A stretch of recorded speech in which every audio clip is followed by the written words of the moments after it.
The strongest storms ever recorded in the Atlantic Ocean. Coming up next, how officials in a PD community are preparing for the possibility of Dorian's effects being felt inland. Here along the Grand Strand, schools are closed and people are evacuating. This morning, we're here on the Myrtle Beach Boardwalk. We'll let you know what businesses are up to. Stick with us. And we've got all the very latest information regarding Hurricane Dorian, the impacts that could be felt if the Hurricane Center forecast is exactly correct. That's coming up on GMC. ABC 15 is your hurricane headquarters. Stay with us. Is an ABC 15 News tracking Hurricane Dorian update. Welcome back. It's almost 6:30 now. We have team coverage this morning as we continue to monitor Hurricane Dorian. We're going to check in with Amanda Kinseth live for us in Myrtle Beach at the Boardwalk, where preparations are being made at businesses there. We'll tell you how they're getting ready for this storm. We're also going to check in with Zach Covey with weather updates on Hurricane Dorian in just a moment. We do know this storm is already being blamed for at least 5 deaths in the Bahamas. So some are worried the destruction is an indication of what people in coastal states might see. You're looking at some early effects of Hurricane Dorian in Florida. This is Cocoa Beach yesterday evening. As you can see, high winds, driving rain, and tropical storm force gusts have been reported. 5 states from Florida to Virginia are now in a state of emergency. The Red Cross is estimating as many as 6,000 people will need their help. Now let's check in with meteorologist Zach Covey at 6:30. As you know, we get that update every morning at 5 o'clock, so we're learning a little bit better about how Dorian might impact the Carolinas. Yeah, and believe it or not, yesterday we had just a day when it came to morning aircraft recon. We sent 1 aircraft out, turned around an hour in due to a mechanical issue. Sent a replacement aircraft out. That one turned around because it had a reporting issue. We just had no morning recon. Today, how about 3 planes flying inside the storm and 1 plane flying above it? We're certainly getting our data today, and that's why we're getting hourly updates from the Hurricane Center as well. As of the 6 a.m. update, maximum winds of 120 miles per hour. We can verify that because, again, we've got 3 aircraft flying inside the system right now. Now, unfortunately, it is still stationary, but not for much longer. There is some evidence that the storm is about to be pulled to the north over the next couple of hours. Now, a lot of people are wondering, why is it stationary? I've gotten this question quite a lot. A ridge of high pressure across the Gulf, a ridge of high pressure across the Atlantic. Air flows clockwise around these areas of high pressure. So we get a nice north to south wind on the left side, a south to north wind on the right side, and they're about equal speeds. That means the net effect is 0.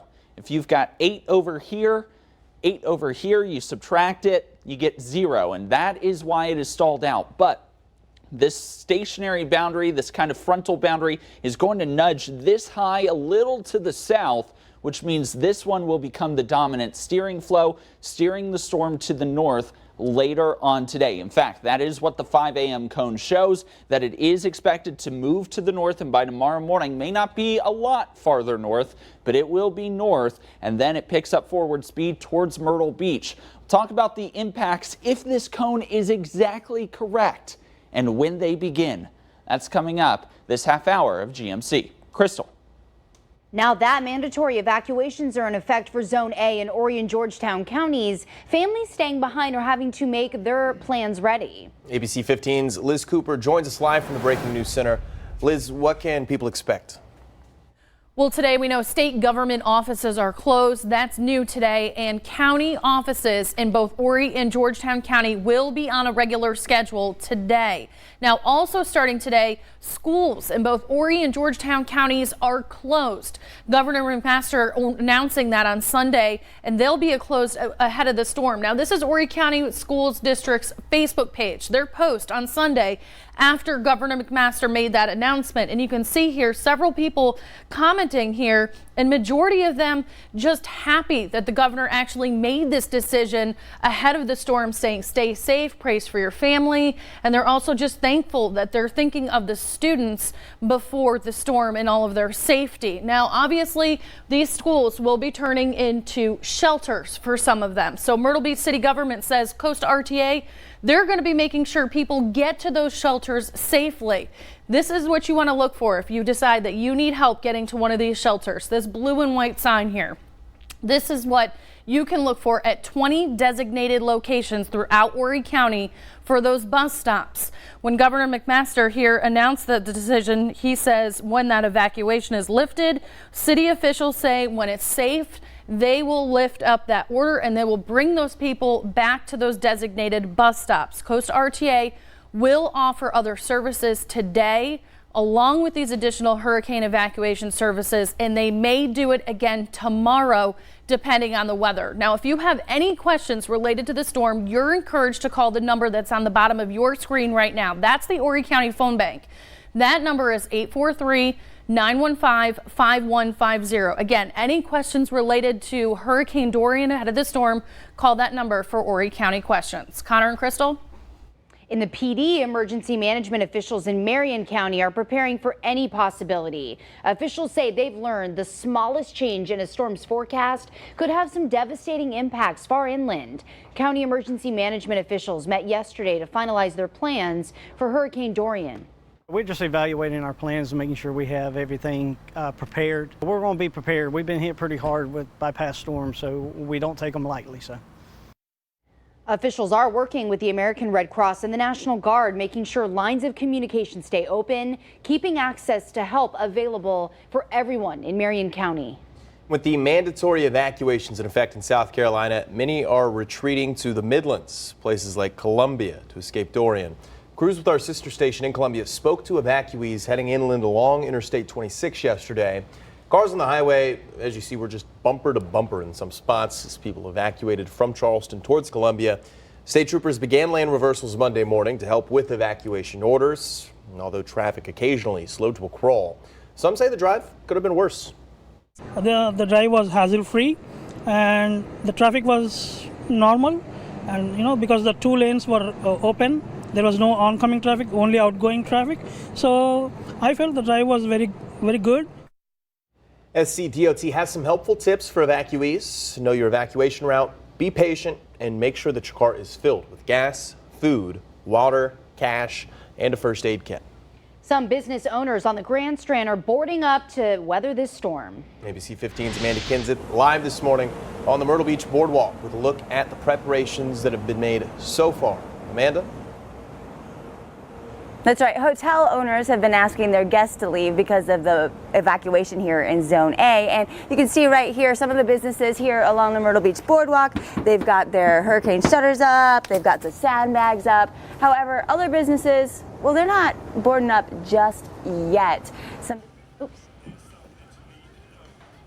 Yesterday, their employees are just starting to get the boards out and the sandbags ready. They say they're not panicking because they've been through this before, well, especially in the last few years. Last year we put some boards on the windows and we put a tarp up on the front door and some sandbags, which I recommend. Now, some of the business owners tell us they think that the mandatory evacuation was a little premature. It drove away business customers during what should have been one of the most profitable weekends here along the Grand Strand. In Myrtle Beach, Amanda Kinzit, ABC 15 News.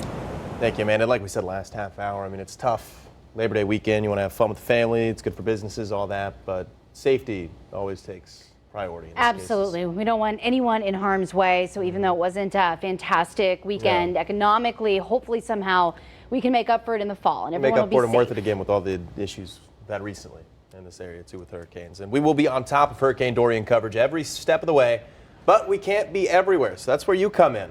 If you can safely get pictures or video of anything to do with the storm or preparations, you can send them to us through Chime In. Just go to WPDE.com and click the Chime In tab at the top of the screen. In another headline we're following today, authorities in Florence say a person who fired shots last night has been taken into custody after a brief manhunt. Officials say no one was hurt in the shooting. They added officers got a description of the car involved in the shots fired incident and traced it to East Florence. Officers then blocked off Kershaw, Charles, and Kim Streets until the person was caught. They tell us the investigation's ongoing and more information will be released today. The double red flags are flying in Myrtle Beach, so that means no swimming is allowed in the ocean. That was declared by the Myrtle Beach Fire Department Sunday ahead of Hurricane Dorian. Many tourists came here this weekend for vacation, and they say they didn't expect to come to Myrtle Beach and not be able to enjoy the beach. I am a little annoyed because, you plan this so far in advance and then you get down here and it's not what you expected.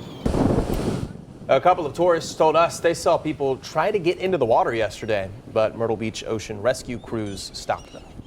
And check out these lines as people were stocking up on propane Monday at some hardware stores in Socastee. Two store owners off Highway 544 told us those lines started as soon as they opened. One of the store's owners also told us yesterday they planned on staying open late if there were still people coming to their store. Some people in North Carolina having some deja vu right now as they prepare for Hurricane Dorian. The storm about 2 weeks shy of the first anniversary of Hurricane Florence. Florence made landfall in New Hanover County, where emergency workers are now preparing for Dorian. Last year's storm caused heavy damage and killed 43 people across the state. But officials there say they learned some big lessons from last year and have addressed any shortcomings. We've trained on them, we've brought in the right resources, we've exercised as recently as June of this year. So I feel like, all things considered, a year removed from Florence, we are in as good a shape as we probably could be. Forecasters say Dorian could reach North Carolina later this week after skirting along the coast of Florida, Georgia, and South Carolina. Experts say potential landfall in North Carolina is not entirely out of the question. And now to the Bahamas, where Dorian made landfall as a Category 5 hurricane Sunday night on Grand Bahama Island. Now it's a Category 3. Dorian's been crawling over the islands. At last check early this morning, it was stationary, according to the National Hurricane Center's latest advisory.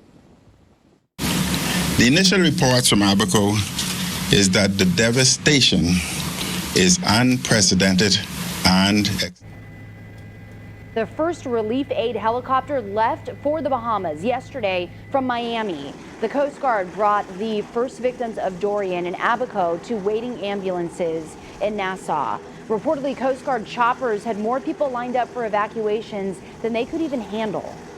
The British Royal Navy has deployed a ship to support people in the Bahamas, the RFA Mounts Bay, fully equipped, carrying supplies, specialists, amphibious vehicles, and a helicopter for rescue and surveying operations.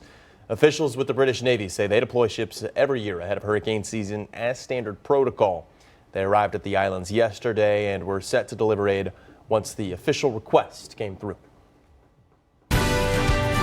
All right, so our pet of the week is here. Yes, we're going to have an update from St. Francis Animal Center in Georgetown and all the evacuations they've made ahead of Dorian and how you can take this sweetheart home.